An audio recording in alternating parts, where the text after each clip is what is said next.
Hello दोस्तों, स्वागत है आपके अपने यूट्यूब चैनल बीजे एजुकेशन में। आज हम उत्तराखंड पशुधन प्रसार अधिकारी का 2020 में कैसा आया था पेपर वो देखेंगे, जो आपके आने वाले पेपर के लिए एक बेस मॉडल तैयार करेगा कि हाँ इस प्रकार के प्रश्न बन सकते हैं और कैसे प्रश्न पहले आए थे। ठीक है, यदि आपने अभी तक उत्तराखंड पशुधन प्रसार अधिकारी की प्लेलिस्ट नहीं देखी है तो आप देख सकते हैं। उसमें हमने टॉपिक वाइज जो आपके सिलेबस थे उससे रिलेटेड वीडियो डाले हैं, तो आप ज़रूर देखिएगा। ठीक है, तो चलिए शुरू करते हैं। पहला प्रश्न है,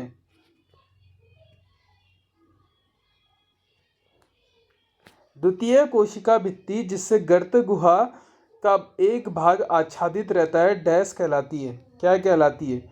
द्वितीय कोशिका भित्ति जिससे गर्त गुहा का एक भाग आच्छादित रहता है। ऑप्शन है गर्त द्वारक, गर्त नलिका, गर्त छिद्र या गर्त परिवेश। ठीक है, और लास्ट में आप कमेंट बॉक्स में बताइएगा कि आपके कितने स्कोर हुए, कितने मार्क्स बने। ठीक है, आउट ऑफ 100। तो इसका राइट आंसर है ऑप्शन नंबर 4, गर्त परिवेश। क्या कहते हैं? गर्त परिवेश। गर्त परिवेश या फिर पिट बॉर्डर द्वितीय कोशिका भित्ति का वह अतिवृद्धि वाला भाग है जो गर्त गुहा पिट कैविटी को आंशिक रूप से ढक लेता है, जिससे एक गुंबद या छतरी जैसी संरचना का निर्माण होता है।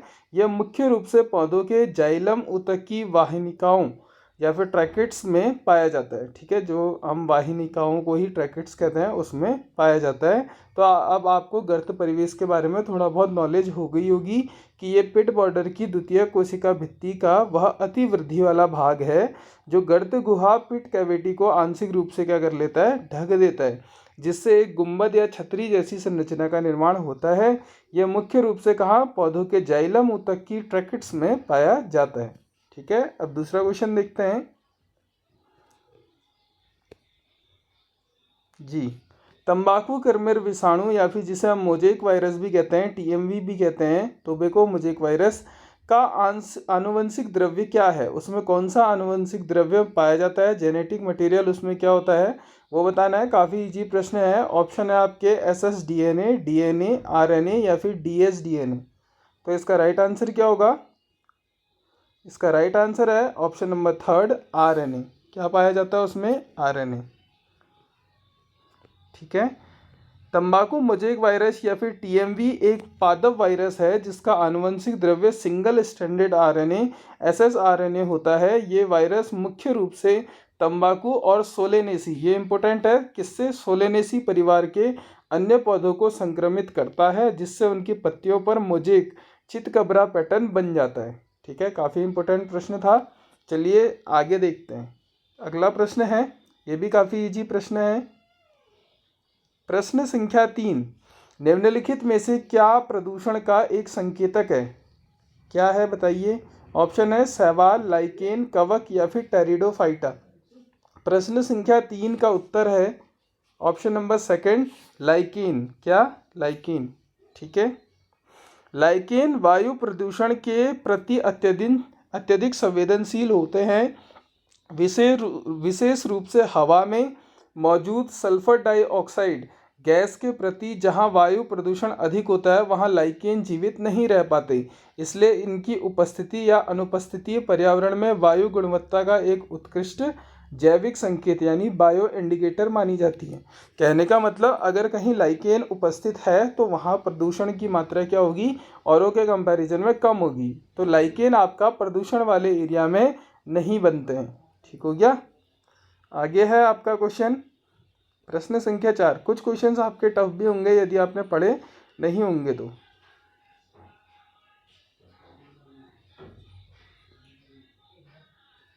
यह है ऑप्शन आप प्रश्न आपका प्रश्न संख्या 4, एल्जीनिक निम्न डैश से प्राप्त होता है। ऑप्शन है लेमिनेरिया, उल्वा, पेडाइन या फिर कॉलरपा। कहाँ से होता है एल्जीनिक अम्ल? प्रश्न संख्या 4 का उत्तर है आपका पहला, लेमिनेरिया। कहाँ से? लेमिनेरिया से। ठीक है, अब इसकी व्याख्या देखेंगे। एल्जिनिक अम्ल एक प्रकार का कार्बोहाइड्रेट पॉलीसैकेराइड है। काफ़ी इंपॉर्टेंट है, पूछ सकता है कि पॉलीसैकेराइड है, ओलिगोसैकेराइड है, ऐसे करके, ठीक है, या मोनोसैकेराइड है करके। तो जो आपका एल्जिनिक अम्ल है क्या है, एक प्रकार का कार्बोहाइड्रेट है, पॉलीसैकेराइड है, जो मुख्य रूप से भूरे शैवालों ब्राउन एल्गी की कोशिका भित्ति में प्रचुर मात्रा में पाया जाता है। दिए गए विकल्पों में लेमिनेरिया एक समुद्री भूरा शैवाल है। तो यहाँ से आपको ये भी पता चल गया कि लेमिनेरिया क्या है, ठीक है, क्या है, समुद्री भूरा शैवाल, जिसे कैल्प भी कहते हैं, जिसका उपयोग व्यावसायिक स्तर पर एल्जिनिक अम्ल और एल्जिनेट प्राप्त करने में किया जाता है। ठीक है, तो यहाँ से आपको पता चल गया कि एल्जिनिक अम्ल क्या है, कार्बोहाइड्रेट पॉलीसैकेराइड, और भूरे शैवालों की कोशिका भित्ति में प्रचुर मात्रा में पाया जाता है। और लेमिनेरिया एक क्या है, समुद्री भूरा शैवाल है, जिसका उपयोग व्यावसायिक स्तर पर एल्जिनिक अम्ल और एल्जिनेट प्राप्त करने के लिए किया जाता है। आगे है आपका प्रश्न संख्या 5। प्रश्न संख्या 5, पादप वर्गीकरण की प्राकृतिक प्रणाली डैश द्वारा प्रस्तावित की गई। किसने बताया था जो प्राकृतिक प्रणाली थी, वो बताना है आपको। ऑप्शन है डी जुसियो और de Candolle, John Hutchinson, Bentham और हुकर, या फिर रॉबर्ट एफ थॉर्ने। तो इसका राइट आंसर है ऑप्शन नंबर 3, बेंथम और हुकर ने। ठीक है, जॉर्ज बेंथम और जोसेफ डॉल्टन हुकर ने बीज वाले पौधों के वर्गीकरण की प्राकृतिक प्रणाली प्रस्तुत की थी। यह प्रणाली पौधों के प्राकृतिक आत्मीयता, नेचुरल एफिनिटीज और कई संरचनात्मक लक्षणों पर आधारित थी। तो ये भी इंपॉर्टेंट प्रश्न हो जाता है। अगला है प्रश्न संख्या 6, चारे की जो महत्वपूर्ण धान्य फसल है डैश परिवार से, किस परिवार से। ऑप्शन है आपका पोएसी, लिलिएसी, एरेसी, या फिर टाइफेसी। किससे है, तो इसका राइट आंसर है आपका ऑप्शन नंबर ए, पोएसी। किससे, पोएसी। पोएसी, जिसे घास परिवार ग्रैमिनी भी कहा जाता है, में गेहूं, मक्का, चावल, जई, जौ आदि जैसी महत्वपूर्ण अनाज और चारे वाली फसलें शामिल हैं। अगला है प्रश्न संख्या 7, शीर्षस्थ कोशिका, जिसे एपिकल सेल सिद्धांत भी कहा जाता है, किसके द्वारा प्रस्तावित किया गया था। ऑप्शन है नागेली, वॉटसन, निकोलसन, या फिर फ्लेमिंग। तो इसका राइट आंसर है option number A, नागेली। Call Williams non नागेली ने 1858 में शीर्षस्थ कोशिका सिद्धांत एपिकल सेल थ्योरी का प्रस्ताव दिया था। इनके अनुसार शैवाल, ब्रायोफाइटा और कुछ टेरिडोफाइटा जैसे पौधों का शीर्षस्थ विकास एक एकल शीर्षस्थ कोशिका के माध्यम से होता है। ठीक है, इंपॉर्टेंट है, आप नोटबुक में इसको पॉइंट वाइज नोट करते रहिएगा। ठीक है, ऐसा नहीं होता कि वीडियो में देख लिया तो आपको याद हो जाएगा। आप अगर नोट्स बनाएंगे तो उसको आप रिवाइज भी कर सकते हैं। अगला है प्रश्न संख्या 8, पौधों की पत्तियों की सतहों को ढकने वाला मोमी पदार्थ क्या है। क्या है, ऑप्शन है आपके क्यूटीन, सुबेरिन, लिपिड, या फिर बायोटीन। प्रश्न संख्या 8 इजी प्रश्न है, क्यूटीन, जिसे काइटीन भी कहते हैं। ठीक है, क्यूटीन एक मोम जैसा बहुलक है जो पौधों के हवाई भागों, विशेष रूप से पत्तियों और तनों की बाह्य त्वचा एपिडर्मिस पर क्यूटिकल की परत बनाता है। यह अत्यधिक वाष्पोत्सर्जन को रोककर पानी के नुकसान को कम करने में मदद करता है। ठीक है, अगला प्रश्न है प्रश्न संख्या 9, एट्रोपिन किस परिवार के सदस्यों से प्राप्त किया जाता है। प्रश्न संख्या 9, जो एट्रोपिन है वो किस परिवार के सदस्यों से प्राप्त किया जाता है। ऑप्शन है सोलेनेसी, फाबेसी, मालवेसी, या फिर रूटेसी। क्या होगा इसका राइट आंसर, इसका राइट आंसर है option number A, Solanaceae. Atropine एक एल्कलॉइड है जो मुख्य रूप से सोलेनेसी परिवार के पौधों जैसे कि बेलाडोना, एट्रोपा बेलेडोना से प्राप्त किया जाता है। इसका उपयोग चिकित्सा में कई प्रकार से होता है। अगला प्रश्न है प्रश्न संख्या 10, पोएसी में पुष्पक्रम की मूल इकाई होती है। क्या होती है, असीमाक्ष, यौगिक असीमाक्ष, सूकिका, या फिर पुष्प छत्र। पोएसी में जो पुष्पक्रम की मूल इकाई क्या होती है बताइए। प्रश्न संख्या 10 का उत्तर है आपका सूकिका। क्या होती है, सूकिका। घास परिवार पोएसी के पुष्पक्रम की विशिष्ट मूल इकाई सूकिका स्पिकेलेट होती है। एक सूकिका में एक या एक से अधिक छोटे फूल फ्लोरेट्स होते हैं। ठीक है, अगला है आपका प्रश्न संख्या 11 है, राइजोबियम का नाइट्रोजन स्थिरीकरण सूक्ष्म जीव डैश के परिवार से संबंधित है। ठीक है, क्या होगा? ऑप्शन है आपके सिसलपिनिएसी, मालवेसी, वर्बिनेसी या फिर लेग्यूमिनेसी। तो इसका राइट आंसर है आपका ऑप्शन नंबर 4 लेग्यूमिनेसी। राइजोबियम का जो नाइट्रोजन स्थिरीकरण कारक जीव है वो लेग्यूमिनेसी परिवार से संबंधित है। राइजोबियम जीवाणु लेग्यूमिनेसी परिवार के पौधों जैसे मटर, बीन्स, दालें की जड़ों में सजीवी रूप से रहते हैं। ये जड़ ग्रंथिकाएं रूट नोड्यूल्स बनाते हैं और वायुमंडलीय नाइट्रोजन का स्थिरीकरण करते हैं। ठीक है, तो आपको याद रहना चाहिए कि राइजोबियम जो जीवाणु है वो कौन सी फैमिली से आता है? लेग्यूमिनेसी, जिसको हम लेग्यूमिनेसी या फिर फैबेसी भी कहते हैं। अगला है प्रश्न संख्या 12, बीज रहित फल का उत्पादन डैश द्वारा किया जाता है। किसके द्वारा किया जाता है? अनिषेक फलन, बहुभ्रूणता, उत्परिवर्तन या फिर अपबीजाणुता। तो इसका राइट आंसर है आपका ऑप्शन नंबर ए अनिषेक फलन। अनिषेक फलन जिसे हम पार्थनेतो कैरपी भी कहते हैं, वह प्राकृतिक या कृत्रिम प्रक्रिया जिसमें निषेचन फर्टिलाइजेशन के बिना ही फल का विकास होता है। इसके परिणाम स्वरूप बनने वाले फल बीज रहित सीडलेस होते हैं, जैसे केला और अंगूर। याद रखना, अनिषेक फलन के एग्जाम्पल क्या हैं? केला और अंगूर। अगला है, समय से पहले पत्ती गिरना डैश की न्यूनता के कारण होता है। ऑप्शन है फास्फोरस, पोटेशियम, कैल्शियम या फिर मैग्नीशियम। तो इसका राइट आंसर है option number A phosphorus. Phosphorus की कमी से समय से पहले क्या हो जाती है? पत्ती गिरने लगती है। पौधों में फास्फोरस की कमी के कारण पुरानी पत्तियां अक्सर गहरे हरे या बैंगनी रंग की हो जाती है और उनका विकास रुक जाता है, जिससे वे समय से पहले ही सूखकर झड़ने लगती है। ठीक है, अगला प्रश्न है प्रश्न संख्या 14, वसंतीकरण जिसे वर्नलाइजेशन को अक्सर डैश के अनुप्रयोग द्वारा प्रतिस्थापित किया जाता है। ऑप्शन है आपके ऑक्सिन, साइटोकाइनिन, जिब्रेलिन या फिर एथिलीन। तो इसका राइट आंसर क्या होगा? ऑप्शन नंबर 14 का राइट आंसर है थर्ड, यानी जिब्रेलिन। क्या? जिब्रेलिन। जिब्रेलिन एक महत्वपूर्ण पादप हार्मोन है। कुछ पौधों में पुष्पन फूल खिलने के लिए कम तापमान ठंड की आवश्यकता होती है, जिसे वसंतीकरण कहते हैं। यदि इन पौधों पर जिब्रेलिन का छिड़काव किया जाए तो वे बिना ठंड के भी फूल दे सकते हैं। ठीक है, तो याद रखिएगा जिब्रेलिन का क्या इंपोर्टेंस है। प्रश्न संख्या 15 है,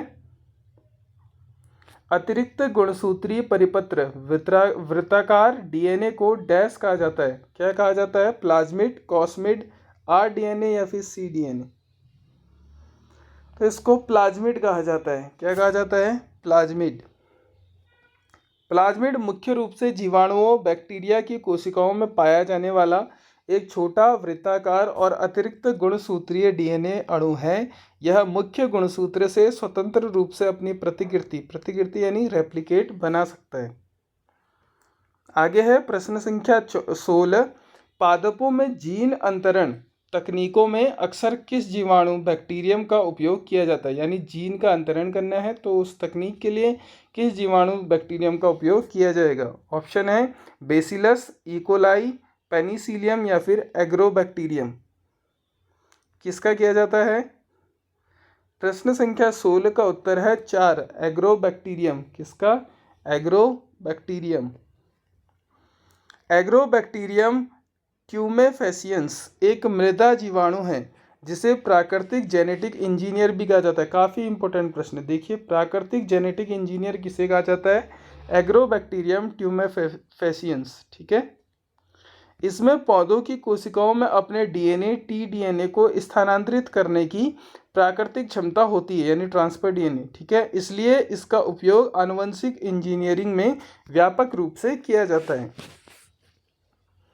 आगे है प्रश्न संख्या 17, उस परिस्थितीय तंत्र क्रम व्यवस्था की पहचान करें जिसमें स्वपोषकों और अपघटकों की भूमिका शामिल होती है। ऑप्शन है जल वैज्ञानिक गति, कार्बन प्रच्छादन या फिर परागकण या फिर प्रकाश संश्लेषण। क्या होता है?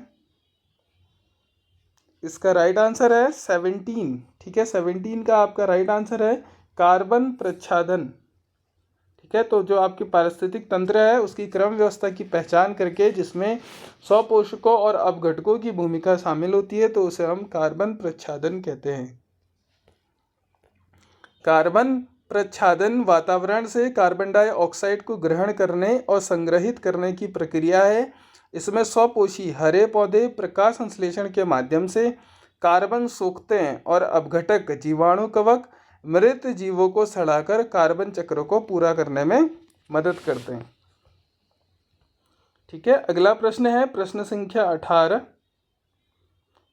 सरोजीवी लैंटिक पारिस्थितिक तंत्र के लिए सबसे उपयुक्त उदाहरण कौन सा है? ये सारे आपके प्रीवियस ईयर क्वेश्चन है, यहाँ पे मैंने खुद से कुछ नहीं बनाया है, 2020 में जो पूछा गया है वही आपके प्रश्न है। ठीक है, सरोजीवी लैंटिक पारिस्थितिक तंत्र के लिए सबसे उपयुक्त उदाहरण कौन सा है? ऑप्शन है आपके धारा, नदी, झील या फिर झरना। तो इसका राइट आंसर है आपका झील। क्या है? झील। लैंटिक पारिस्थितिक तंत्र का अर्थ है स्थिर या रुके हुए जल का तंत्र। झीलें और तालाब इसके सर्वोत्तम उदाहरण हैं। इसके विपरीत नदियां और धाराएं बहते हुए जल यानी लोटिक के पारिस्थितिक तंत्र में आती। तो यहाँ से आपको लैंटिक और लोटिक पारिस्थितिक तंत्र यानी इकोसिस्टम के बारे में पता चल गया। ठीक है, तो आप नोट्स बनाते रहिएगा इसके। अगला है प्रश्न संख्या 19। बायोगैस में पाया जाने वाला प्रमुख रसायन क्या है? क्या है? ये तो काफ़ी इजी है, मीथेन, इथेन, ऑक्टेन या फिर पेंटेन। तो ये तो आपको सबको पता होगा कि मीथेन होता है। बायोगैस ऑक्सीजन की अनुपस्थिति में जैविक कचरे जैसे गोबर, कृषि अपशिष्ट के विघटन से बनती है। इसका मुख्य घटक मीथेन गैस होती है जो इसमें लगभग 50% से 75% तक पाई जाती है। अगला प्रश्न है प्रोटीन संश्लेषण डैश में होता है? किस में होता है? ये भी काफ़ी इजी प्रश्न है, बताइए। राइबोसोम, हरित लवक, माइटोकॉन्ड्रिया या फिर गोल्जी कॉइल, किस में होता है प्रोटीन का संश्लेषण? इसका राइट आंसर है आपका राइबोसोम। किस में होता है? राइबोसोम।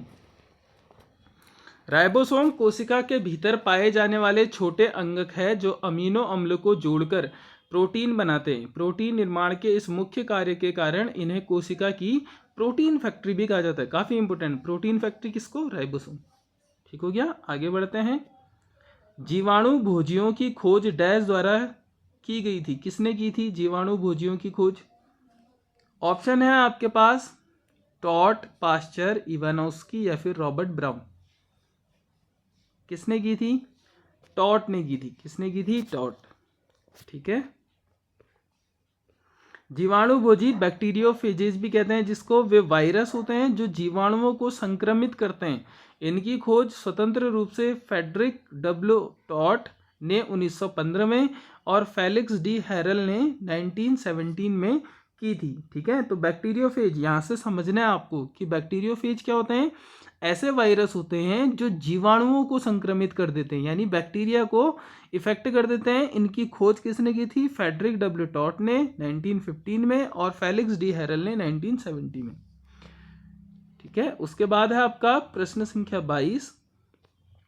स्ट्रेप्टोमाइसिन के उत्पादन के लिए प्रयुक्त होने वाला सूक्ष्म जीव डैश है? स्ट्रेप्टोमाइसिन के उत्पादन के लिए प्रयुक्त होने वाला सूक्ष्म जीव कौन है? ऑप्शन है आपके Streptomyces aureofaciens, Streptomyces griseus, Streptomyces rimosus या फिर स्ट्रेप्टोमाइसिस ग्रीशियोफ्लेवस। इसका राइट आंसर है option number second, Streptomyces griseus. Streptomycin एक महत्वपूर्ण एंटीबायोटिक है। क्या है? एंटीबायोटिक, जिसका उपयोग तपेदिक, टीबी जैसी कई जीवाणुजनित बीमारियों के इलाज में किया जाता है। इसे स्ट्रेप्टोमाइसिस ग्रीशियस नामक मृदा जीवाणु से प्राप्त किया जाता है। अगला प्रश्न है तमिलनाडु में कागज बनाने के लिए आमतौर पर किस वृक्ष प्रजाति की लकड़ी का उपयोग किया जा सकता है? तो आप देख सकते हैं कि 5-6 साल पहले भी कैसे प्रश्न पूछे जाते थे। तो आज तो आप जो आप अभी उत्तराखंड पशुधन प्रसार अधिकारी का पेपर देंगे तो उसमें किस प्रकार के प्रश्न आ सकते हैं। ठीक है, तो इसके ऑप्शन है नीम, सागौन, सफेदा जिसे यूकेलिप्टिस भी कहते हैं या फिर शाल। तो इसका राइट आंसर आपका ऑप्शन नंबर 3 यानी सफेदा या फिर यूकेलिप्टिस।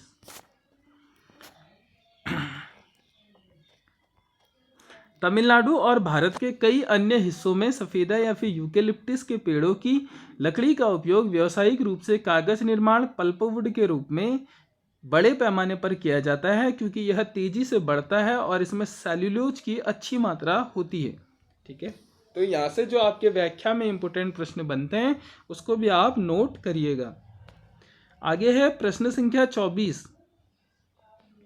विकासशील सूक्ष्म बीजाणु माइक्रोस्पोर के बीजाणुजन स्पोरोजेनस ऊतक में प्रवेश करने वाली खाद्य सामग्री डैश के माध्यम से विसरण करती है। किसके माध्यम से करती है? बीजाणुवृत्त, टैपिटम, बीजाणुकाई या फिर निभाग। तो इसका राइट आंसर है ऑप्शन नंबर 2 टैपिटम। टैपिटम पराग कोश यानी एंथर के सबसे भीतरी परत होती है। तो आपको टैपिटम याद रखना है। आप क्या होता है टैपिटम? पराग कोश यानी जो एंथर होता है उसके सबसे भीतरी परत होती है। इसका मुख्य कार्य विकासशील सूक्ष्म बीजाणुओं पराग कणों को पोषण प्रदान करना है, यानी न्यूट्रिशन देती है। किनको? पराग कणों को। खाद्य सामग्री इसी परत के माध्यम से विसरित होकर स्पोरोजेनस ऊतकों तक पहुंचती है। ठीक है, तो इसको सब नोट्स करते रहिएगा। प्रश्न संख्या 25 है आपका, वहित मल या फिर वाहित मल जल शोधन में कणों के भौतिक निष्कासन को डैश कहा जाता है। क्या कहा जाता है? प्राथमिक शोधन, द्वितीयक शोधन, तृतीयक शोधन या फिर उन्नयन। क्या कहा जाता है? तो इसे कहा जाता है आपका प्राथमिक शोधन। क्या कहा जाता है? प्राथमिक शोधन। सीवेज या फिर वाहित मल जल के उपचार के पहले चरण को प्राथमिक शोधन प्राइमरी ट्रीटमेंट कहा जाता है। इसमें मुख्य रूप से बड़े कणों, तैरने वाले मलबे और भारी ठोस पदार्थों को छानकर और तलछट सेडिमेंटेशन जैसी भौतिक प्रक्रियाओं द्वारा अलग किया जाता है। ठीक है, अगला प्रश्न है प्रश्न संख्या 26। डैश सजीव वस्तुओं पर लागू होने वाला वर्गीकरण का विज्ञान है। सजीव वस्तुओं पर लागू होने वाला वर्गीकरण का विज्ञान क्या है? फिर टैक्सोनॉमी, इथोलॉजी और अर्निथोलॉजी या फिर बायोलॉजी। तो इसे हम टैक्सोनॉमी कहते हैं। क्या कहते हैं? टैक्सोनॉमी। वर्गीकीय या टैक्सोनॉमी जीव विज्ञान की वह शाखा है जो सभी जीवित जीवों की पहचान, नामकरण और वर्गीकरण से संबंधित है। अगला है प्रश्न संख्या 27। पशुगण डैश की श्रेणी में सतत वर्धिष्णु कृंतक मौजूद होते हैं। ऑप्शन है लेगोमोर्फा, प्रोबोसीडिया, कार्निवोरा या फिर पैरिसोडेक्टाइल। तो इसका राइट आंसर है आपका लोगोमोर्फा। ठीक है, जो आपका पहला ऑप्शन है लोगोमोर्फा। लोगोमोर्फा गण में खरगोश और पीका जैसे जानवर आते हैं। इनकी विशेषता यह है कि इनके ऊपरी जबड़े में लगातार बढ़ने वाले कृंतक इंसीजर दांतों के 2 जोड़े होते हैं। ठीक है, तो ये आपका प्रीवियस एनिमल हस्बेंड्री और एग्रीकल्चर से रिलेटेड पेपर है। आगे है प्रश्न संख्या 28। गैर रोमंथी खुर वाले पशुओं डैश गण के अंतर्गत वर्गीकृत किए जाते हैं। आर्टियोडेक्टाइल, पैरिसोडेक्टाइल, टेक्टाइला, प्रोबोसीडिया या फिर कार्निवोरा। तो इसका राइट आंसर है ऑप्शन नंबर 2 पैरिसोडेक्टाइला। ठीक है, पैरिसोडेक्टाइला गण में विषम खुर वाले ऑड टोड स्तनधारी शामिल होते हैं, जैसे घोड़े, गधे, जेब्रा और गैंडे। ये जानवर जुगाली नहीं करते, गैर रोमंथी यानी नॉन रूमिनेंट होते हैं। तो यहाँ से आपको ये वर्ड भी आ गया, गैर रोमंथी मतलब नॉन रूमिनेंट, जो जुगाली नहीं करते हैं। जुगाली करने वाले खुरदार जानवर जैसे गाय, भेड़ ऑर्टियोडेक्टाइल में आते हैं। तो यहाँ से आप नोट में लिख सकते हैं जुगाली करने वाले यानी ऑर्टियोडेक्टाइला। और ऑप्शन जैसे जानवर एग्जाम्पल क्या हो सकते हैं उसके? गाय और भेड़। और जो नहीं करते नॉन रूमिनेंट। प्रश्न संख्या 29 है। सभी प्रकार की घरेलू रिवर भैंसों को डैश कहा जाता है। क्या कहा जाता है? ऑप्शन है आपके बॉस इंडिकस, बुबेलस बेनेसिस, बॉस टॉरस या फिर बुबेलस बुबेलिस। क्या कहा जाता है? तो इसे कहा जाता है बुबेलस बुबेलिस। ठीक है, याद रखना, सभी प्रकार की घरेलू रिवर भैंसों को क्या कहा जाता है? बुबेलस बुबेलिस। घरेलू जल भैंस वाटर बफेलो, जिस नदी रिवर बफेलो भी कहा जाता है, जिसे हम क्या कहते हैं? रिवर बफेलो भी, का वैज्ञानिक नाम बुबेलस बुबेलिस होता है। यह मुख्य रूप से दूध उत्पादन के लिए पाली जाती है। अगला है प्रश्न संख्या 30। पेट के ऊपरी भाग को डैश के रूप में जाना जाता है? किसके रूप में जाना जाता है? प्रथम आमाशय या फिर रोमेन ग्रासनली, आमाशय द्वार जिसे हम कार्डिया भी कहते हैं, या फिर चतुर्थ आमाशय। तो इसका राइट आंसर है आमाशय द्वार या फिर कार्डिया। पेट स्टोमक के उस ऊपरी भाग को कार्डिया कहा जाता है जहां ग्रासनली इसोफेगस से भोजन आमाशय में प्रवेश करता है। ठीक है, अगला है प्रश्न संख्या 31। घरेलू पशुओं के शरीर में सबसे बड़ी ग्रंथि डैश होती है? जो घरेलू पशु हैं, जानवर हैं, उनके शरीर में सबसे बड़ी ग्रंथि क्या होगी? यकृत, अग्नाशयी, लार ग्रंथि या फिर जठर ग्रंथि? क्या होगी? तो इजी क्वेश्चन है ये। इसका आंसर है आपका यकृत। क्या होगी? यकृत। यकृत, जिसे हम लीवर भी कहते हैं, न केवल घरेलू पशुओं बल्कि स्तनधारियों के शरीर में पाया जाने वाला सबसे बड़ा आंतरिक अंग और सबसे बड़ी ग्रंथि ग्लैंड है। यह पाचन, चयापचय जिसे हम मेटाबॉलिज्म भी कहते हैं, और विषहरण डिटॉक्सिफिकेशन में महत्वपूर्ण भूमिका निभाता है। अगला है जिपिट्स्टर्मर मेढक की किस हड्डी में पाया जाता है? देखिए क्वेश्चंस का लेवल देख सकते हैं आप। वक्ष मेखला, उरोस्थी मेखला, श्रोणी मेखला या फिर अंश मेखला? किसे कहते हैं? तो इसका राइट आंसर आपका उरोस्थी मेखला। मेढक की किस हड्डी में पाया जाता है? उरोस्थी मेखला। जिपिट्स्टर्मर मेढक की उरोस्थी स्टर्नम का सबसे निचला या पश्च भाग होता है। यह छाती की हड्डी के नीचे हिस्से में मौजूद एक उपास्थि कार्टिलेज वाली संरचना होती है। प्रश्न संख्या 33 है। तिलचट्टे में नाइट्रोजनीय अपशिष्ट उत्पादों का उत्सर्जन डैश द्वारा होता है? रेटिनोला, नेफ्रोसाइट्स, मैलपिगी नलिकाएं या फिर स्खलन वाहिनी? किसमें होता है? तो इसका राइट आंसर आपका ऑप्शन नंबर 3, मैलपिगी नलिकाएं। तिलचट्टों, कॉकरोच और अन्य कीटों में मुख्य उत्सर्जी अंग मैलपिगी नलिकाएं होती है। ये नलिकाएं शरीर की रक्त गुहा हीमोसिल से नाइट्रोजनीय अपशिष्ट, मुख्य रूप से यूरिक अम्ल को सोखकर उन्हें आहार नाल में डाल देती है, जहां से वे मल के साथ बाहर निकल जाते हैं। ठीक है, अगला है प्रश्न संख्या 34। किसी निश्चित समय पर किसी जनसंख्या का आनुवंशिक द्रव्य का योग डैश कहलाता है? क्या कहलाता है? किसी निश्चित समय पर किसी जनसंख्या का आनुवंशिक द्रव्य का योग। ऑप्शन है हॉटस्पॉट, जीन समुच्चय, जैविक विविधता या फिर पारिस्थितिकी तंत्र। तो इसे कहते हैं जीन समुच्चय या फिर जीन पूल। ठीक है, जीन समुच्चय या फिर जीन पूल। किसी विशिष्ट समय में किसी दी गई आबादी, पॉपुलेशन या प्रजाति के सभी सदस्यों में मौजूद सभी जीनों और उनके विभिन्न एलील के कुल योग को जीन पूल या जीन समुच्चय कहते हैं। ठीक है, अगला प्रश्न है प्रश्न संख्या 35। केवल कश्मीर में पाया जाने वाला हिरण है, क्या है? सारंग, काकड़, नीलगाय या फिर हंगुल? क्या है इसका राइट आंसर? इसका राइट आंसर है हंगुल। क्या है? हंगुल। ठीक है, हंगुर, जिसे हम कश्मीर स्टैग भी कहा जाता है, लाल हिरण की एक उप प्रजाति है। यह मुख्य रूप से जम्मू और कश्मीर के दाचीगाम राष्ट्रीय उद्यान, तो ये भी याद रखना, दाचीगाम राष्ट्रीय उद्यान कहाँ है? जम्मू कश्मीर में, और उसके आसपास के क्षेत्रों में ही पाया जाता है, और यह जम्मू कश्मीर का राजकीय पशु भी है। ठीक है, तो हंगुल आपको याद होना चाहिए। अगला है प्रोजेक्ट एलिफेंट का आरंभ डैश में किया गया था? कब किया था? 1962, 82, 92 या फिर 52? तो इसका राइट आंसर है 1992। ठीक है, जो आपका प्रोजेक्ट एलिफेंट है उसका आरंभ 1992। भारत सरकार द्वारा जंगली एशियाई हाथियों, उनके आवास और उनके पारंपरिक गलियारों कॉरिडोर की रक्षा करने तथा मानव हाथी संघर्ष को कम करने के उद्देश्य से फरवरी 1992 में प्रोजेक्ट एलिफेंट की शुरुआत की गई थी।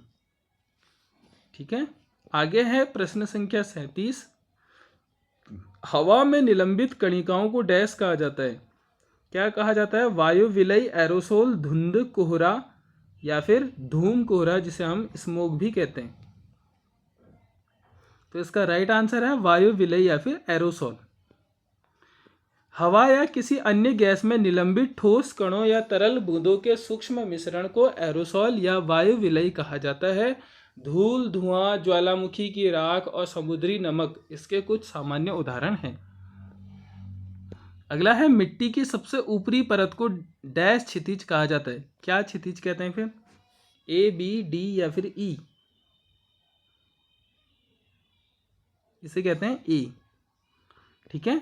मिट्टी की रूपरेखा सॉइल प्रोफाइल में सबसे ऊपरी खनिज परत ए क्षितिज ए हॉरिजॉन कहा जाता है, जिसे शीर्ष मृदा टॉप सॉइल भी कहते हैं। इस परत में सबसे अधिक जैविक पदार्थ, ह्यूमस और खनिज पाए जाते हैं, जो पौधों की वृद्धि के लिए बहुत महत्वपूर्ण होते हैं। अगला है प्रश्न संख्या 39। कार्बनिक अपशिष्ट के बायोडाइजेस्टर में उत्पादित प्राथमिक गैस डैश होती है? कार्बन डाइऑक्साइड, ईथीन, मीथेन या फिर एथिलीन? क्या होती है? तो ये होती है आपकी मीथेन। क्या होती है? मीथेन। बायोडाइजेस्टर में ऑक्सीजन की अनुपस्थिति में सूक्ष्म जीवों, अवायवीय जीवाणुओं द्वारा जैविक कचरे के अपघटन में बायोगैस उत्पन्न होती है। इस बायोगैस में सबसे प्रमुख प्राथमिक गैस मीथेन, जिसे हम CH4 लिखते हैं ना, ठीक है, केमिस्ट्री में, जो ईंधन के रूप में उपयोग की जाती है। यानी इसका नॉमेनक्लेचर करते वक्त CH4, 1 कार्बन 4 हाइड्रोजन होते हैं। तो आप ये क्वेश्चन नोट कर सकते हैं। ठीक है। प्रश्न संख्या 40 है।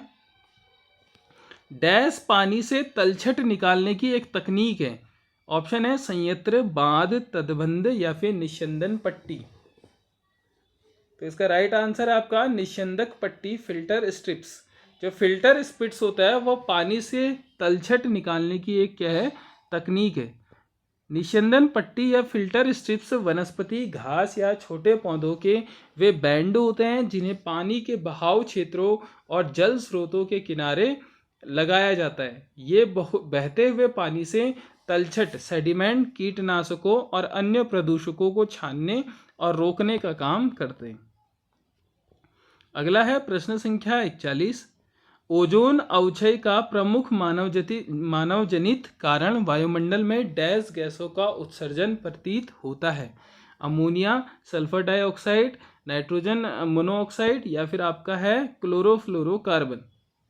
तो इसका राइट आंसर है क्लोरोफ्लोरोकार्बन। ठीक है। क्या है? क्लोरोफ्लोरोकार्बन। ओजोन परत के क्षरण का मुख्य मानवजनित इंसानों द्वारा पैदा किया कारण वायुमंडल में क्लोरोफ्लोरोकार्बन, जिसे CFC भी कहते हैं, का उत्सर्जन है। रेफ्रिजरेटर, AC और एरोसोल स्प्रे से निकलने वाले ये रसायन समताप मंडल में पहुंचकर ओजोन के अणुओं को क्या कर देते हैं? नष्ट कर देते हैं। अगला है प्रश्न संख्या 42। पर्यावरण संरक्षण अधिनियम डैश वर्ष में लाया गया था? कब लाया गया था? 1989, 86, 94 या फिर 74? ठीक है। इसका राइट आंसर है 1986। इंपोर्टेंट प्रश्न है, आप नोट कर सकते हैं। भारत की संसद द्वारा पर्यावरण संरक्षण अधिनियम इन्वायरमेंटल प्रोटेक्शन एक्ट वर्ष 1986 में पारित किया गया था। इसे भोपाल गैस त्रासदी के बाद पर्यावरण की सुरक्षा और उसमें सुधार करने के व्यापक उद्देश्य के साथ लागू किया था। तो आप कमेंट बॉक्स में बताइए कि भोपाल गैस त्रासदी कहाँ हुई थी।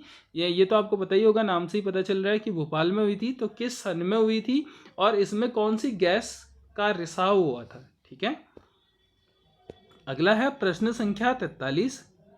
डैश अप्रतिस्थाप्य प्राकृतिक संसाधन है?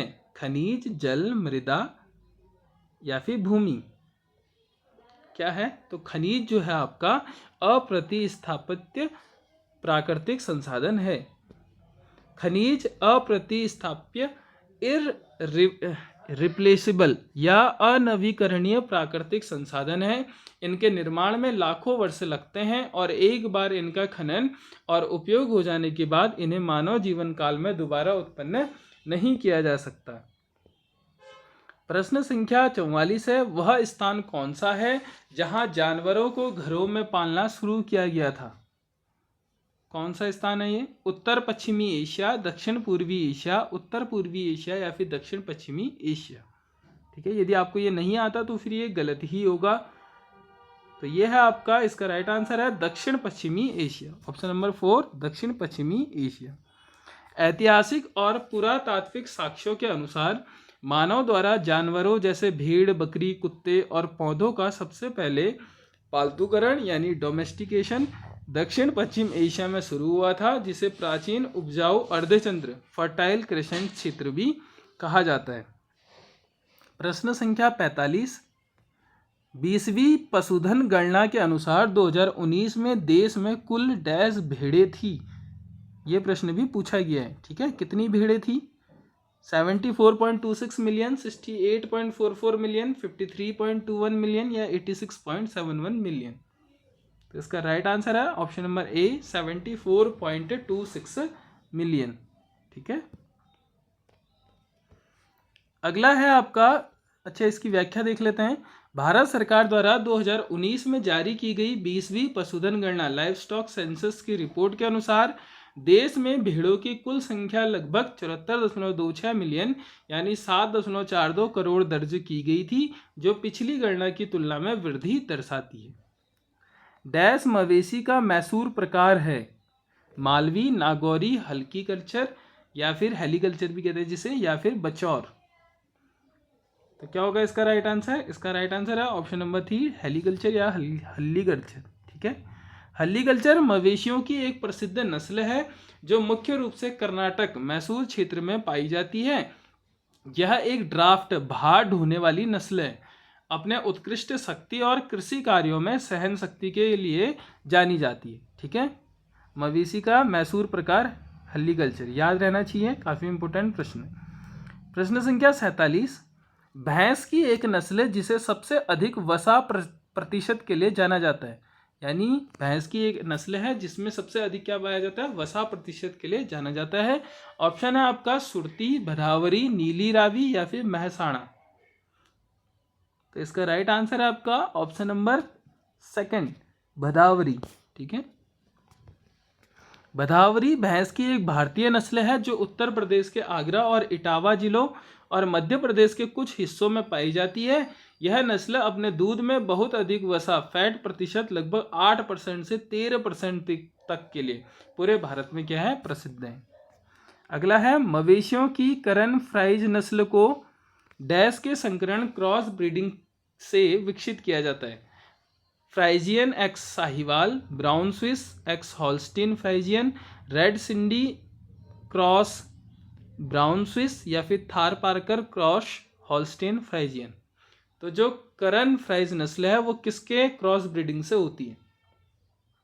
यह आपका option number 4 Thar Parker cross Holstein Friesian. ठीक है, तो ऑप्शन नंबर 4 इसका राइट आंसर है। करन फ्राइज गाय की एक संकर नस्ल है। इसे राष्ट्रीय डेयरी अनुसंधान संस्थान NDRI करनाल, जो कहाँ है? करनाल में, राजस्थान की थार पार्कर देसी नस्ल गायों और हॉल्स्टीन फ्राइजियन विदेशी नस्ल के सांडों के बीच संकरण कराकर अधिक दूध उत्पादन के लिए विकसित किया गया था।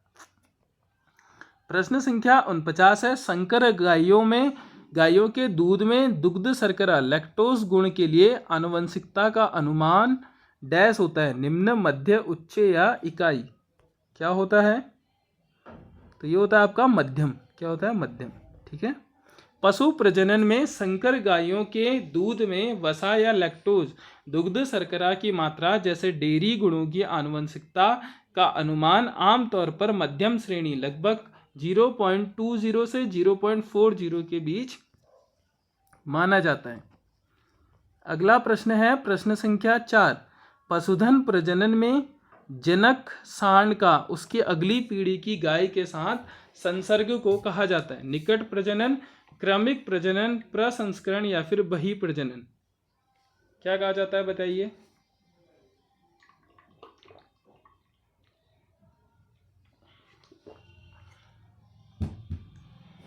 तो इसका राइट आंसर है ऑप्शन नंबर ए, निकट प्रजनन, क्लोज ब्रीडिंग।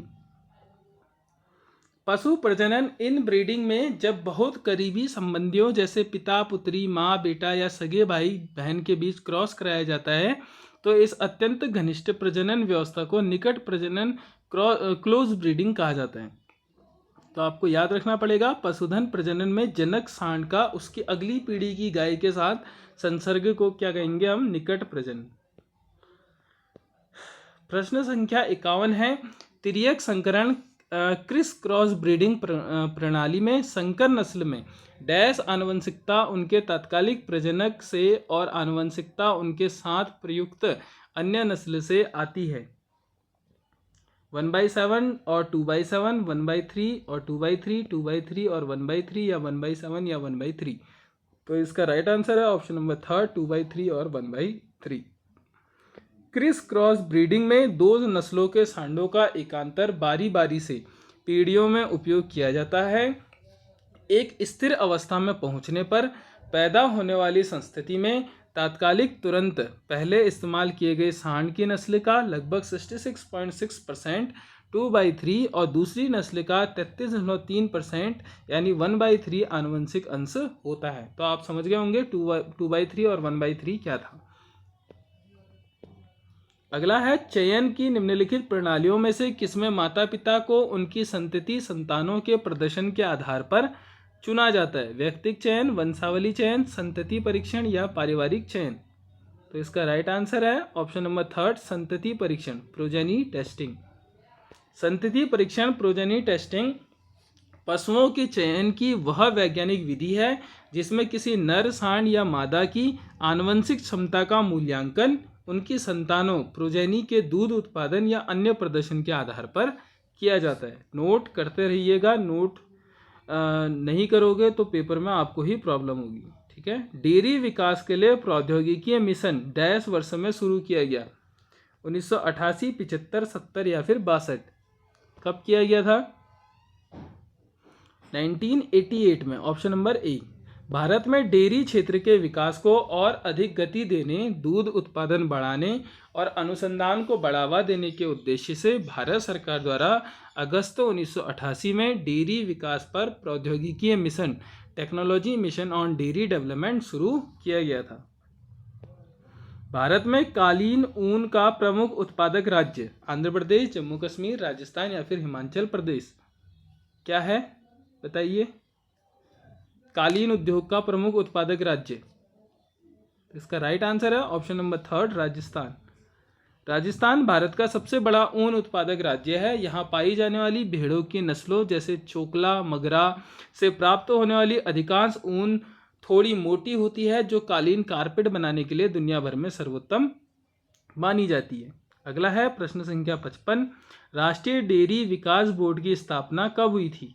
1975, 70, 88 या फिर 65? कब हुई थी? तो ये हुई थी आपकी 1965 में।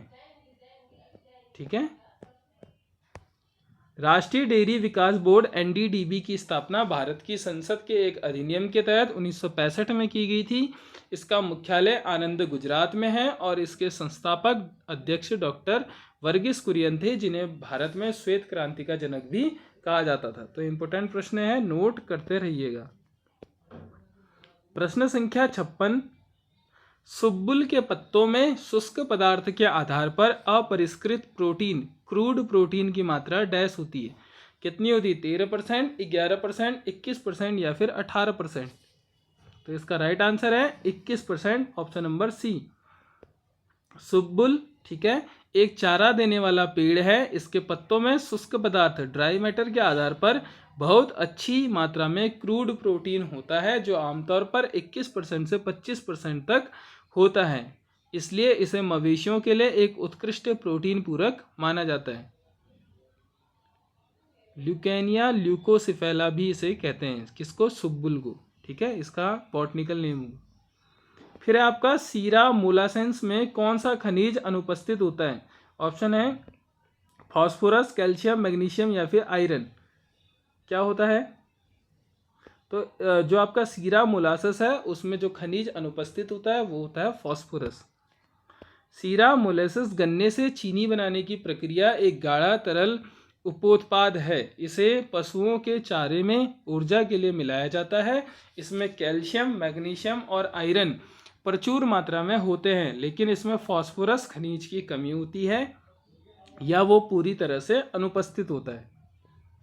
प्रश्न संख्या 58 है, मत्स्य चारे फिश मील में कैल्शियम की मात्रा %% होती है। कितनी होती है? 1%, 3, 2 या फिर 0.5%। तो इसका राइट आंसर है आपका 3%। कितना? 3। ठीक है, उत्तर 2 और आंसर कितना है? 3%। फिश मील मछली का चूरा एक उत्कृष्ट पशु आहार है। इसमें उच्च गुणवत्ता वाला प्रोटीन होता है। चूँकि इसमें मछलियों की हड्डियां भी पिसी होती है, इसलिए इसमें कैल्शियम और फास्फोरस अच्छी मात्रा में होता है। फिश मील में कैल्शियम की मात्रा लगभग 3% से 5% तक होती है। प्रश्न संख्या 59, एक 250 किलोग्राम भार की गाय के रखरखाव के लिए डैश शुष्क पदार्थ का सेवन करवाया जाता है। बताइए, कितने केजी शुष्क पदार्थ का सेवन कराया जाता है या करवाया जाता है? क्या होगा? तो इसका राइट आंसर है ऑप्शन नंबर 4, 7 केजी। सामान्य नियम के अनुसार एक भारतीय गाय को उसके शरीर के वजन के प्रति 100 किलोग्राम पर प्रतिदिन लगभग 2 से 2.5 किलोग्राम शुष्क पदार्थ यानी ड्राई मैटर की आवश्यकता होती है। 250 किलोग्राम वजन के लिए यह 2.5 × 2.5 यानी 6.25 से 7 किलोग्राम के बीच बैठता है। निम्नलिखित में से कौन सा एक ओमेगा 3 फैटी एसिड नहीं है? कौन सा ओमेगा 3 फैटी एसिड नहीं है? आप क्वेश्चन का लेवल देख सकते हैं, वो भी 5-6 साल पहले का। तो आप इस बार का तो देख ही सकते हैं कि कैसा, वैसे भी कंपटीशन कितना बढ़ गया है। ठीक है, तो आप बताएंगे या फिर नोट करेंगे इस प्रश्न को। एक ओमेगा 3 फैटी एसिड जो नहीं है, ऑप्शन है स्टेरिक अम्ल, लिनोलिक अम्ल, लिनोलेनिक अम्ल या फिर एराकिडोनिक अम्ल। इसका राइट आंसर है ऑप्शन नंबर ए, स्टेरिक अम्ल। ओमेगा 3 फैटी एसिड असंतृप्त अनसैचुरेटेड वसा होते हैं। दिए गए विकल्पों में स्टेरिक अम्ल एक पूरी तरह से संतृप्त फैटी एसिड है, इसलिए यह ओमेगा श्रेणी में बिल्कुल नहीं आता है। ठीक है, तो ओमेगा 3 फैटी एसिड जो आपका अनसंतृप्त वसा होते हैं, तो दिए गए विकल्पों में जो आपका स्टेरिक अम्ल है वो पूरी तरह से क्या है? संतृप्त एसिड है, तो ये आपका उस श्रेणी में नहीं आएगा। आगे बढ़ते हैं, आगे का प्रश्न देखते हैं। आगे है आपका प्रश्न संख्या 61, चूजों में जिंक का अवशोषण डैश के माध्यम से होता है। ऑप्शन है ग्रीट, डीसीपी, ईडीटीए या फिर थायरॉक्सिन। क्या होगा बताइए? जो चूजे हैं उनमें जिंक का अवशोषण डैश के माध्यम से बढ़ाया जाता है। तो इसका राइट आंसर है ऑप्शन नंबर 3, ईडीटीए। क्या है? ईडीटीए। क्या होता है ईडीटीए? एनीवन?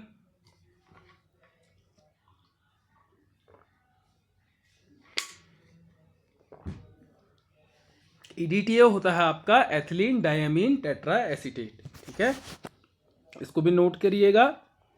तो इसका राइट आंसर आपका ईडीटीए ही था।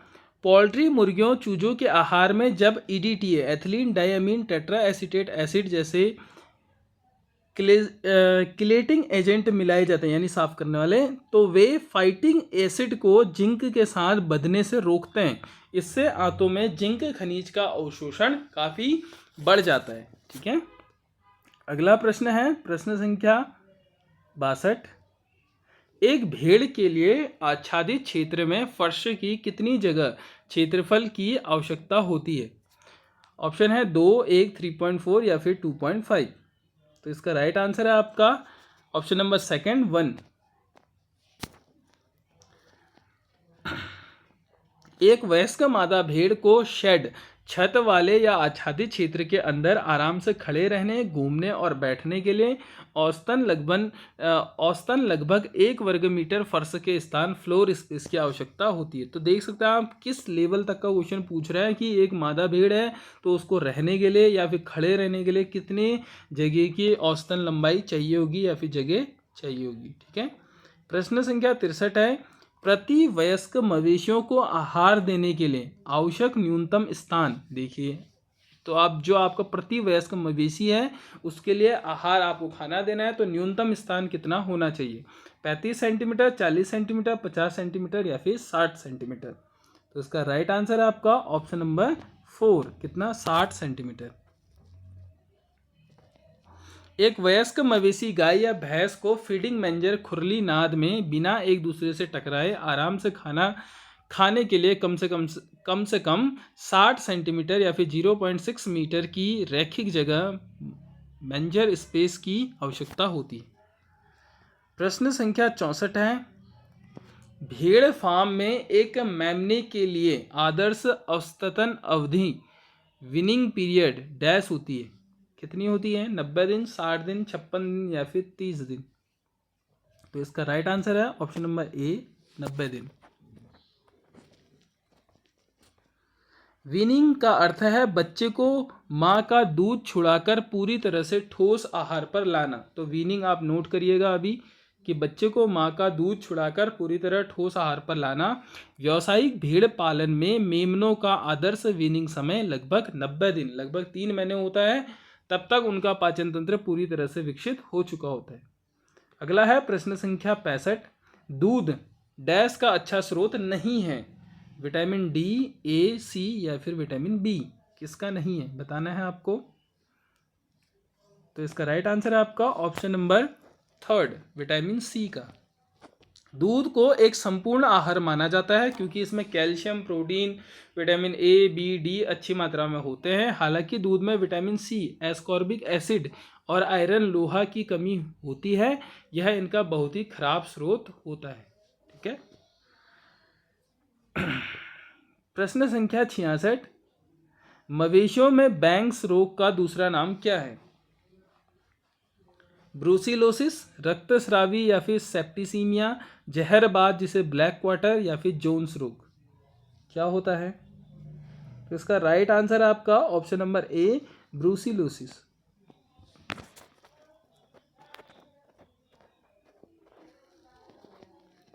ब्रूसिलोसिस मवेशियों में होने वाला एक अत्यधिक संक्रामक जीवाणु जनित रोग है जो मुख्य रूप से गायों में गर्भपात का कारण बनता है। 1897 में बर्नहार्ड बैंग ने इसके जीवाणु की खोज की थी, इसलिए इसे बैंक्स रोग भी कहा जाता है। ठीक है। किसने खोज की थी? इंपोर्टेंट है, बर्नहार्ड बैंग। कॉपी लेके लिखिएगा, बिल्कुल प्रश्न बन सकता है। बर्नहार्ड बैंग ने इसकी जीवाणु की खोज की थी, इसलिए इसे हम बैंक्स रोग भी कहा जाता है। प्रश्न संख्या 67 है आपका, मवेशियों में बीमारी पैदा करने वाला आम FMD स्ट्रेन है, क्या है? DACO। तो इसका राइट आंसर है ऑप्शन नंबर 4, O। खुरपका मुंहपका रोग, foot and mouth disease, FMD। तो FMD का फुल फॉर्म ये भी नोट कीजिएगा, FMD का full form foot and mouth disease. ठीक है। मवेशियों में होने वाली एक खतरनाक वायरल बीमारी है। FMD वायरस के 7 मुख्य स्ट्रेन या सीरोटाइप है, OACSAT1, 2, 3 और एशिया 1 होते हैं। इनमें से स्ट्रेन O भारत सहित दुनिया भर में इस बीमारी का सबसे आम कारण होता है। ठीक है। फिर है आपका प्रश्न संख्या 68, गायों में स्तन ग्रंथि और गर्भाशय हार्मोन डैश से प्रभावित होता है? FSH, ऑक्सीटोसिन, LH या फिर प्रोलैक्टिन, किससे होता है बताइए। तो इसका राइट आंसर है ऑप्शन नंबर 2, ऑक्सीटोसिन। किससे होता है? ऑक्सीटोसिन। ऑक्सीटोसिन हार्मोन का मुख्य कार्य स्तन ग्रंथि की कोशिका को सिकोड़कर अयन अडर से दूध बाहर निकालना मिल्क लेट डाउन होता है। इसके अलावा यह प्रसव बच्चे के जन्म के समय गर्भाशय यूट्रस में संकुचन पैदा करने के लिए भी जिम्मेदार होता है। प्रश्न संख्या 69, गाय में अंडवाहिना ओविडक्ट, जो वाहिनी होती है अंडवाहिनी ओविडक्ट की औसत लंबाई कितनी होती है? 25, 15, 30 या 20 सेंटीमीटर कितनी होती है? तो इसका राइट आंसर है ऑप्शन नंबर ए 25 सेंटीमीटर। गाय के प्रजनन तंत्र में फैलोपियन ट्यूब या अंडवाहिनी ओविडक्ट वह नलिकाएं होती है जहां अंडाणु और शुक्राणु का मिलन निषेचन होता है।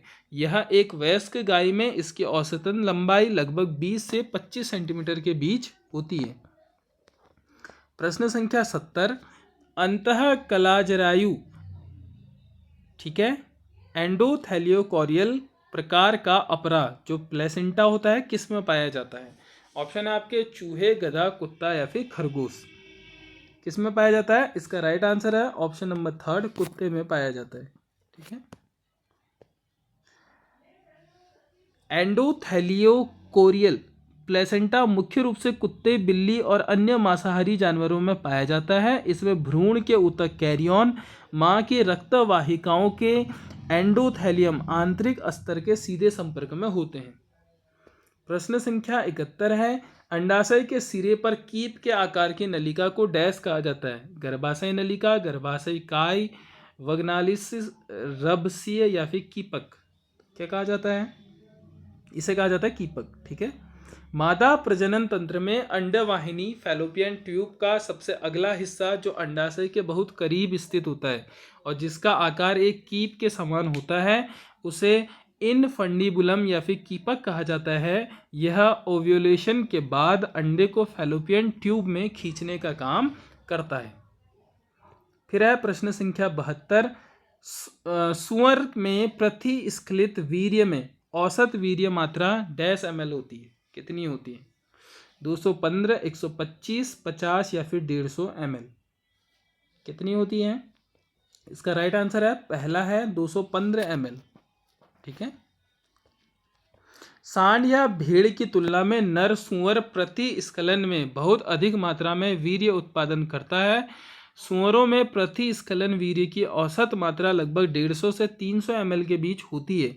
इसलिए दिए गए विकल्पों में क्या सही होगा? 215 ml सही औसत मात्रा है। बैल में सकल वीर्य का विशिष्ट गुरुत्व होता है? कितना होता है? 1.35, 1.7, 1.035 या फिर 1.54। तो इसका राइट आंसर है ऑप्शन नंबर 3, 1.035। बैल के वीर्य का विशिष्ट गुरुत्व स्पेसिफिक ग्रेविटी औसतन 1.035 होता है। यह वीर्य में मौजूद शुक्राणुओं की सांद्रता और वीर्य प्लाज्मा के घनत्व पर निर्भर करता है। अगला है प्रश्न संख्या 74, बैल और भैंस के प्रशिक्षित वीर्य के लिए उपयोग की जाने वाली अधिकतम तनुता होती है? 1:30, 1:100, 1:80 या 1:60। कितनी होती है? इसका राइट आंसर है ऑप्शन नंबर ए 1:30। कृत्रिम गर्भाधान के लिए वीर्य को लंबे समय तक सुरक्षित रखने, प्रशिक्षित फ्रोजन करने और अधिक से अधिक गायों तक पहुंचाने के लिए उसे तनु डाइल्यूट किया जाता है। दिए गए विकल्पों और सामान्य अभ्यास के अनुसार 1:30 एक अनुशंसित और उपयोग की जाने वाली तनुकरण दर है।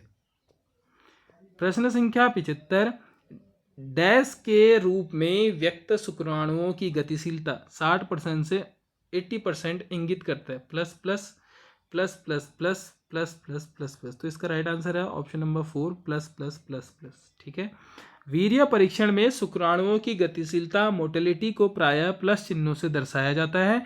4+ का अर्थ है बहुत तीव्र और सीधी आगे की ओर फॉरवर्ड गतिशीलता, जो यह दर्शाता है कि लगभग 60% से 80% या फिर अधिक शुक्राणु अत्यधिक सक्रिय हैं। ठीक है, तो समझ गए होंगे आप। प्रश्न संख्या 76, सिल्वी पाश्चर डैश के अध्ययन से संबंधित है? किससे? वृक्ष प्लस सब्जियां, वृक्ष प्लस घास, वृक्ष प्लस फल या वृक्ष प्लस फूल। किससे संबंधित है? इसका राइट आंसर है ऑप्शन नंबर 2, वृक्ष प्लस घास। ठीक है, सिल्वोपास्चर भी कहते हैं जिसे, कृषि वानिकी एग्रो फॉरेस्ट्री की एक प्रणाली है जिसमें एक ही भूमि क्षेत्र पर पेड़ों, ट्रीज और चारागाह घास का एक साथ प्रबंधन किया जाता है ताकि लकड़ी और पशुओं के लिए चारा दोनों प्राप्त हो सके। अगला है कृषि विज्ञान की एक शाखा मिट्टी, पानी और फसल प्रबंधन के सिद्धांतों और प्रथाओं से संबंधित है। इसे डैश कहा जाता है, crop physiology, agronomy, crop ecology या फिर बायोटेक्नोलॉजी। क्या कहा जाता है इसे? इसका राइट आंसर है ऑप्शन नंबर सेकंड, एग्रोनॉमी। क्या कहते हैं? एग्रोनॉमी। एग्रोनॉमी या सस्य विज्ञान कृषि विज्ञान की वह प्रमुख शाखा है जो फसल उत्पादन के वैज्ञानिक तरीकों और भूमि एवं जल के इष्टतम प्रबंधन से संबंधित है। अगला है प्रश्न संख्या 78, फसलों के वार्षिक क्रम और स्थानिक व्यवस्था को डैश के रूप में जाना जाता है, सस्य पद्धति, सस्य स्वरूप, अंतरासस्यायन या फिर मिश्रित सस्यन। तो इसका राइट आंसर है आपका ऑप्शन नंबर सेकंड, सस्य स्वरूप। किसी दिए गए खेत में एक वर्ष या किसी निश्चित समय में उगाई जाने वाली फसलों के क्रम और उनकी स्थानिक व्यवस्था, स्पाशियल अरेंजमेंट के वो सस्य स्वरूप या क्रॉपिंग पैटर्न कहा जाता है। प्रश्न संख्या 89 है, खरीफ का मौसम डैश के महीने के दौरान आता है। ये प्रश्न आपका इजी प्रश्न है, आपको पता होगा। अक्टूबर फरवरी, जून अक्टूबर, फरवरी मई या फिर अप्रैल जून। कब आता है खरीफ का मौसम? सीधी सी बात है, ऑप्शन नंबर सेकंड, जून और अक्टूबर। ठीक है। भारत में खरीफ की फसलें मानसूनी फसलें होती है जिनकी बुआई मानसून की शुरुआत आमतौर पर जून जुलाई में होती है और कटाई सितंबर अक्टूबर में होती है। इसलिए इसका मुख्य रूप से जून से अक्टूबर तक माना जाता है। प्रश्न संख्या 80 है आपका, जल का एक घनीय मीटर डैश के बराबर होता है? 500 लीटर, 1000 लीटर, 100 लीटर या 10,000 लीटर। तो इसका राइट आंसर है ऑप्शन नंबर सेकंड, 1000 लीटर। आयतन की मीट्रिक प्रणाली में 1 घन metre cubic metre 1 metre cube ठीक 1000 लीटर तरल जैसे पानी के बराबर होता है। प्रश्न संख्या 81, फसलों के मूल क्षेत्र में संग्रहित जल की मात्रा का वास्तव में खेत में वितरित जल की मात्रा से अनुपात डैश के रूप में जाना जाता है? जल संवहन दक्षता, जल वितरण दक्षता, जल संग्रहण दक्षता या जल अनुप्रयोग दक्षता। तो इसका राइट आंसर है ऑप्शन नंबर 4, जल अनुप्रयोग दक्षता। जल अनुप्रयोग दक्षता, वाटर एप्लीकेशन एफिशिएंसी, वह अनुपात है जो यह मापता है कि सिंचाई के दौरान खेत में दिए गए कुल पानी में कितना प्रतिशत पानी फसल के रूट जोन जड़ क्षेत्र में सफलतापूर्वक जमा स्टोर हो गया और पौधों के उपयोग के लिए उपलब्ध है। प्रश्न संख्या 82 है, डैश तराई के चावल की सिंचाई की विधि है? चेक बेसिन, कुंड बनाना, जल प्लावन या फिर बेसिन। तो इसका राइट आंसर है ऑप्शन नंबर 3, जल प्लावन। क्या है? जल प्लावन। तराई के चावल, लोलैंड राइस या धान की खेती के लिए सिंचाई की सबसे आम और उपयुक्त विधि जल प्लावन फ्लोडिंग है। इसमें खेत को पानी से भरकर डुबाकर रखा जाता है जो खरपतवार नियंत्रण और धान के विकास के लिए आवश्यक है। निम्नलिखित में से कौन सा सूक्ष्म पोषक उर्वरक है? ऑप्शन है calcium sulphate, potassium chloride, magnesium sulphate या फिर फेरस सल्फेट। तो इसका राइट आंसर है ऑप्शन नंबर 4, फेरस सल्फेट। क्या है? Ferrous sulphate. पौधों को फेरस लोहा सूक्ष्म मात्रा में चाहिए होता है। फेरस सल्फेट एक सूक्ष्म पोषक माइक्रोन्यूट्रिएंट उर्वरक है जो पौधों में लोहे की कमी को दूर करने के लिए दिया जाता है। प्रश्न संख्या 84 है, 50 kg N/HA की आपूर्ति करने के लिए कितने यूरिया की आवश्यकता होगी? 110 kg, 85 kg, 140 kg या फिर 160 kg। तो इसका राइट आंसर है आपका 84 का फर्स्ट, 110 kg। ठीक है। यूरिया में 46% नाइट्रोजन होता है, यानी 100 किलो यूरिया में 46 किलो नाइट्रोजन। 50 किलो नाइट्रोजन प्राप्त करने के लिए सूत्र आपको पता है 100/46 × 50, तो 108.69 किलो। इसलिए इसका लगभग 110 किलो यूरिया की आवश्यकता होगी। पौधे अपने जीवन चक्र को 2 वर्ष से अधिक की अवधि में पूरा करते हैं जिसे डैश कहा जाता है? द्विवार्षिक सस्यन, वार्षिक सस्यन, क्रमिक सस्यन या फिर बहुवर्षीय सस्यन। तो इसे कहा जाता है बहुवर्षीय सस्यन, ऑप्शन नंबर 4। बहुवर्षीय पेरेनियल फसलें या पौधे वे होते हैं जो अपना जीवन चक्र पूरा करने और जीवित रहने के लिए 2 वर्ष से अधिक कई वर्षों का समय लेते हैं, जैसे आम, सेब, चाय या आदि। प्रश्न संख्या 86 है, मूंगफली के बीज को कहा जाता है दाना, बाली, गिरी या फिर पताल। क्या कहा जाता है? मूंगफली के बीज को गिरी कहा जाता है। ठीक है।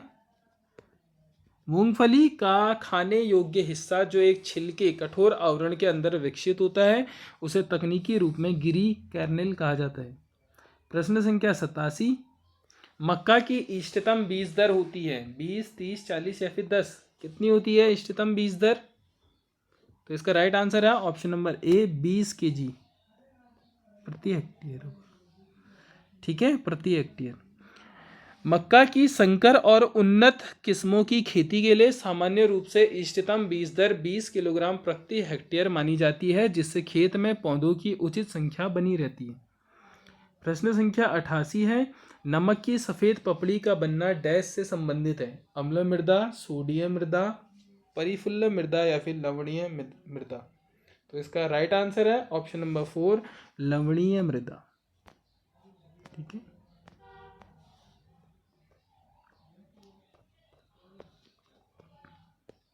लवणीय मृदा सैलाइन सॉइल में घुलनशील लवणों की अधिकता होती है। शुष्क मौसम में पानी के वाष्पीकरण के कारण ये लवण मिट्टी की सतह पर आ जाते हैं और एक सफ़ेद पपड़ी वाइट इनक्रस्टेशन बना लेते हैं। 89, प्रश्न संख्या 89 आपका, पौधों के विकास के लिए आवश्यक पोषक तत्वों की आपूर्ति करने के लिए मिट्टी की अंतर्निहित क्षमता को डैश कहा जाता है? मृदा उत्पादकता, मृदा उर्वरता, मृदा धारिता या रोधन क्षमता। तो इसका राइट आंसर है ऑप्शन नंबर 2 मृदा उर्वरता। ठीक है, उर्वरता भी कह सकते हैं आप। मृदा उर्वरता सॉइल फर्टिलिटी मिट्टी की वह प्राकृतिक या अंतर्निहित क्षमता इनहेरेंट कैपेसिटी है जिससे वह पौधों की वृद्धि के लिए उचित मात्रा और सही अनुपात में आवश्यक पोषक तत्व प्रदान कर पाती है। प्रश्न संख्या 90 है, दालों के लिए आदर्श एनपीके यानी नाइट्रोजन, पोटेशियम एंड फॉस्फोरस, यानी नाइट्रोजन, फॉस्फोरस फिर पोटेशियम। ठीक है, एन यानी नाइट्रोजन, पी यानी फॉस्फोरस, के यानी पोटेशियम।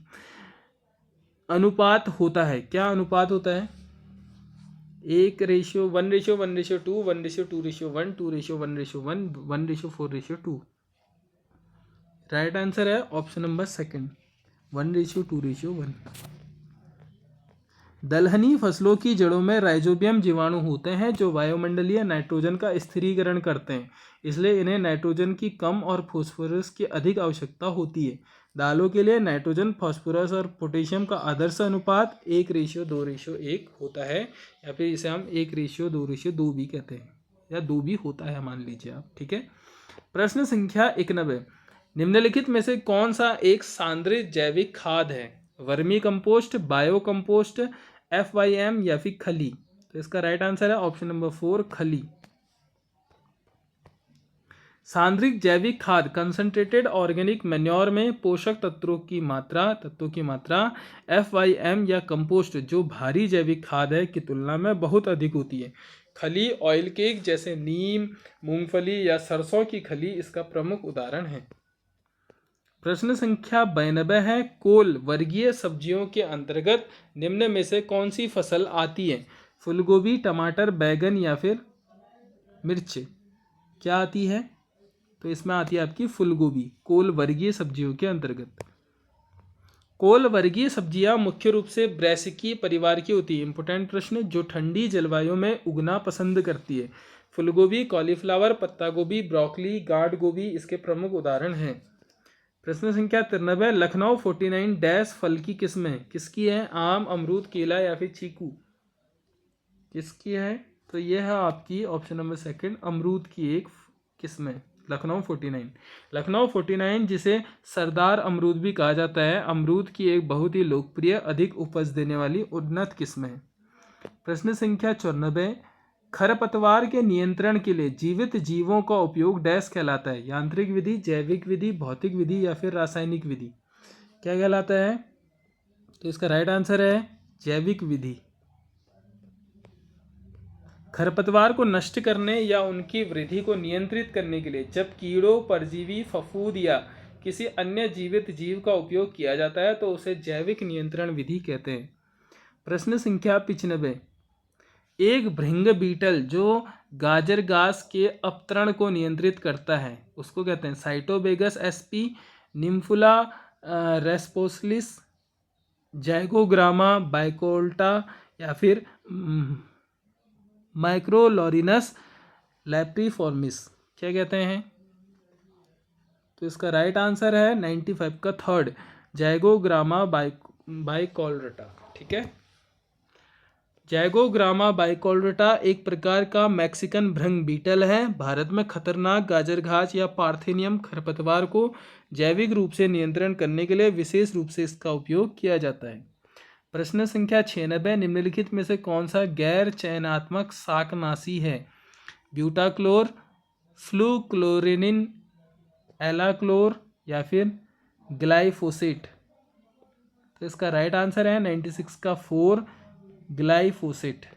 ठीक है, ग्लाइफोसेट एक गैर चयनात्मक नॉन सेलेक्टिव शाकनाशी है। इसका अर्थ है कि यह संपर्क में आने वाले लगभग सभी प्रकार के पौधों, चाहे वह खरपतवार हो या मुख्य फसल को नष्ट कर देता है। दालों में खरपतवार के नियंत्रण के लिए अनुशंसित शाकनाशी है 2,4-D, पैंथीमेथालिन, पैराक्वाट या सिमेजिन।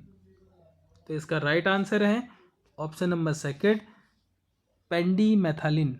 ठीक है, दालों की फसलों में खरपतवार को उगने से पहले प्री इमर्जेंस रोकने के लिए पेंडीमेथालिन का छिड़काव सबसे अधिक अनुशंसित और सुरक्षित माना जाता है।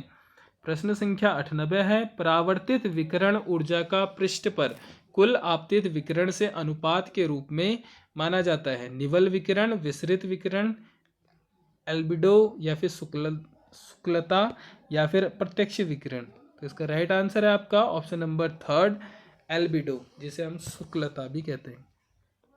किसी सतह जैसे पृथ्वी, बर्फ या फसल की छतरी पर पड़ने वाले कुल सौर विकिरण, इंसिडेंट रेडिएशन और उस सतह द्वारा वापस अंतरिक्ष में परावर्तित किए गए विकिरण के अनुपात को एल्बिडो कहा जाता है। प्रश्न संख्या 99, बुआई की SRI विधि डैश में अपनाई जाती है? किस में अपनाई जाती है? गन्ने में, चावल में, मूंगफली में या मक्का में? तो इसका राइट आंसर है ऑप्शन नंबर सेकंड, चावल में। ठीक है, SRI system of rice intensification, तो आप इसको भी नोट कीजिएगा। चावल राइस धान की खेती की एक उन्नत प्रणाली है। इसमें कम पानी, कम बीज और जैविक खादों के उपयोग से पौधों की जड़ों का बेहतर विकास कर धान की पैदावार बढ़ाने पर जोर दिया जाता है। ठीक है, अगला प्रश्न है प्रश्न संख्या 100, अंतिम प्रश्न है। आयताकार अंतर पंक्ति और निकट अंतरा पंक्ति अंतराल के साथ फसल का रोपण के रूप में जाना जाता है। किस रोपण के रूप में जाना जाता है? ठीक है, ऑप्शन है वर्ग रोपण, आयताकार रोपण, त्रिभुजाकार रोपण या बहुस्तरीय रोपण। तो इसका राइट आंसर है ऑप्शन नंबर सेकंड, आयताकार रोपण। ठीक है, तो जब फसल बोते समय पंक्तियों के बीच की दूरी, इंटर रो स्पेसिंग अधिक रखी जाती है और एक ही पंक्ति में पौधों के बीच की दूरी, इंट्रा रो स्पेसिंग कम रखी जाती है, तो पौधे एक आयत, रेक्टेंगल का आकार बनाते हैं। इस विधि को आयताकार रोपण, रेक्टेंगुलर प्लांटिंग कहा जाता है। ठीक है, तो यहाँ पे आज का हमारा जो प्रीवियस ईयर क्वेश्चन पेपर कर रहे थे वो समाप्त होता है। यदि बीजे एजुकेशन के चैनल में पहली बार आए हैं तो चैनल को सब्सक्राइब करें। वीडियो इन्फॉर्मेटिव रहता है तो ज़्यादा से ज़्यादा शेयर करें। मिलते हैं नेक्स्ट वीडियो में, तब तक के लिए अपना ध्यान रखें।